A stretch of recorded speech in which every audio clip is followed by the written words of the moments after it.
waxyaabaha jaraa'imta bulshadeena ku caan baxay waa kamid bal qof bani aadam oo Ilaahay abuuray ba waxa loo dilay reer hebel kamid yahay qof aan dambi gelin oo qof dilin ba wuxuu dhimanayaa reer hebel ba Ilaahay ka abuuray reer hebel ba taad u dhimanaysa waxa la arkaa adduunka laga yaqaan waxaas wa jaraa'imta aan inaba caadiga ahayn ee u baahan bulshadu inay ka fakarto warse wax loo xalinaya arintaas arin khatar weeyaan oo qiyaamahan waxa laga yaabaa dadkani dareen badan uma laha inagu wala wada dhimanaya waa tagayna inteen halka fadhida si goor u tageen bay u soconaa geedka aakhirada lagu jira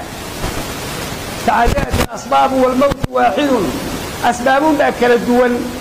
لكن جيرد ومذكري والله وضع لمنيا لكن حاجة طبيعية حسابها طبيعية قف يسأل نفسي سؤال نحوف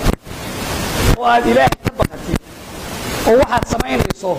يواحد كتر أرسنا يصوف إن اتفقت بها الدنيا حلوش الشرعات ولفتي بطلوا تشروه وإسلام بين المساجد وكبهنا وتكنينا ومضوا هنا يتشطوه oo shariicada ku soo dhawaato oo waxa lagu kala badbaadaya qof kaliya baadhina waxa diin baladin soo qaad aan loo xaqiijiyo hadii la keeno oo cidii waxa dishay kama isqabal intaas lagu toosilay suumadu kala badbaado oo loo helo waxaan leenahay barnaamijkaas uu baahan yahay tashruuc in laga sameeyo dadku waxa geystay nabarkan dadku way u baaqaynaa inay dadaal weyn sameeyaan say u keeni lahaayeen dadku wax laayay fasaadiyay قوليها اللي بنياشة مش عشوان ولا أو دبر ريقة أو توقعت أو يمكن أن تذكر أجل يقوم بكذا أو أكثر الدريئة سيدا وانا حسن تقول كان اللي كل اللي بقول لي أقول إن من دريئة وأن دم بلهاي وبني فلانة تيجي سجل وأن الصيحة الشرعية اللي واحد استبرئ إن هو من طوال القيامة نصيحات اللي تجري إصلاحات مقلة تلاقيها بيخبط waxaan leenahay dadka bulshada magaalada degan wixii wax garada simada culimada garboodka fadhiga laga hadlo oo labada reer hawsha dhex martay waxaan ahayn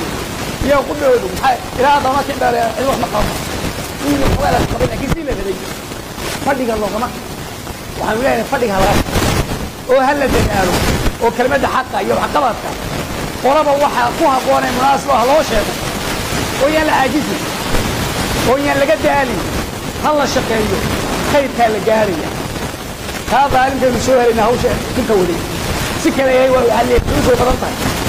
وحنقول عليه فدي على إصلاحه خير بدل ما بتشوف على كلمة خير كمان ولا شيء وحي قاعد يقطع من كراسي والله وين لقى هذا ودقوا